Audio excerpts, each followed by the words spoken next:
For more than 30 years, Vandana Shiva has fought for the rights of Indigenous people to operate small, sustainable farms. In Copenhagen, she spoke of the devastating effects that global warming is having on farmers around the world.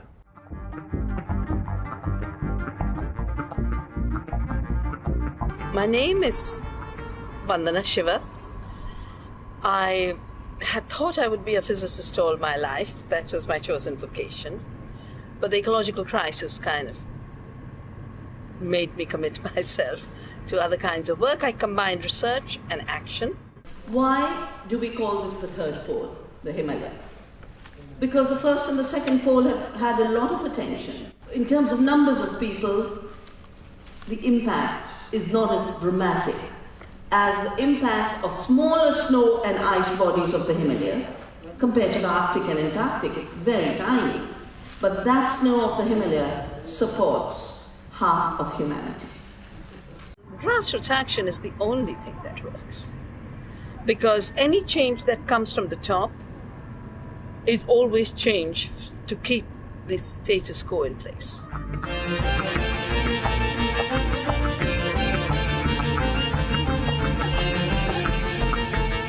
Right now here in COP, we need a solution for reducing emissions so that the climate is not made more unstable, more Himalayan villages do not lose their security, more small islands don't go under the sea, more droughts do not drive farmers off the land in Africa, in India. And instead, what would the business like? They got in Kyoto carbon trading. Make money out of your pollution.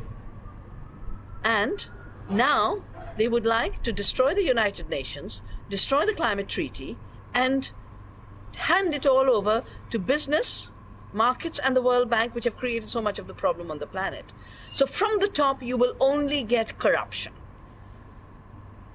Transformation, change, grows from the bottom up.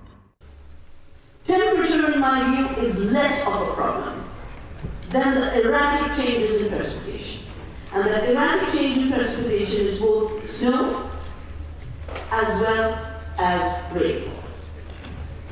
The Himalaya create the monsoon in the sense that's what forces those clouds loaded with moisture to deposit their rain on India. India would not be India without the Himalaya. There are three extreme events that climate instability induces. One is you get extreme drought.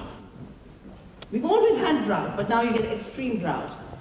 India's drought of 2009 is like that. The extended drought of Australia is like that. Or you get the intense rain over a shorter period of time. So if you look at averages, people will say no change, because the averages are staying the same. But the rain that you used to get over a month, you get in 1 day. Or the rain that you used to get in 1 day, you get in half an hour.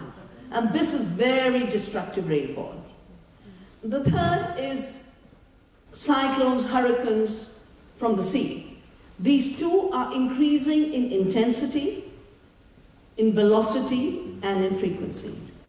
40% of the problem of climate instability comes from an industrial agriculture, a globalized agriculture, where we don't know what we are eating. Farmers are being driven off the land. 200,000 Indian farmers have committed suicide. 1 billion people are not getting enough food. 2 billion people are suffering from obesity. And nobody has food freedom. The most marginal woman and child of the world have nutrition. Everyone knows what they're eating. There is direct link with the land. And farmers flourish rather than die. That is something we can engage in today. If you're a farmer, you can give up your chemicals without hurting yourself. All of us are eaters.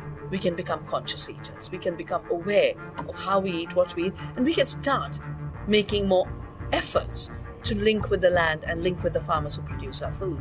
But each of us is also an Earth citizen. We need more empowerment at the grassroots level in order to be able to adapt.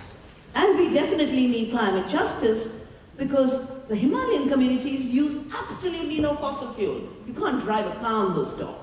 So this is an area which has no fossil fuel use, but is suffering huge impact of a fossil fuel civilization, which is why climate justice becomes so important, which is why the US proposition that this can all be done at national level and we don't have global responsibility, in spite of proof that there is global impact of pollution, that's why it is so very vital. Deepest root of our passiveness in today's world, the deepest root of our acceptance of injustice and non-sustainability, at a time when the species could be getting wiped out, is the idea that we are just consumers. All we can do is buy pathetic, poor things. We can't act, we can't change. We've got to see ourselves as citizens, and as Earth citizens, citizens of the Earth. Once we're citizens of the Earth, not only do we change our own behavior, we become active citizens to recognize the governments are supposed to be our servants, not the servants of corporations, and we will instruct them. Being in these villages, talking to the women, first there's fear, because they've been used to a certain stability with the snows and the mountains. And suddenly, you are afraid because you don't know what's going to come down those mountains. All you ever got was clean, beautiful water. Now you don't know if the boulders will come. You don't know when they'll come. And as a woman said to me when I was doing the field work, now when we see the black clouds, we become afraid. So fear is definitely there. And the lack of government response, this whole work we've done is to get the government to wake up. Regionally, nationally, and of course, global intergovernmental. Join us next week when we travel to Vancouver, Canada, where we'll meet an Indigenous community that combines traditional values, cultural wisdom, and technology to manage their natural resources.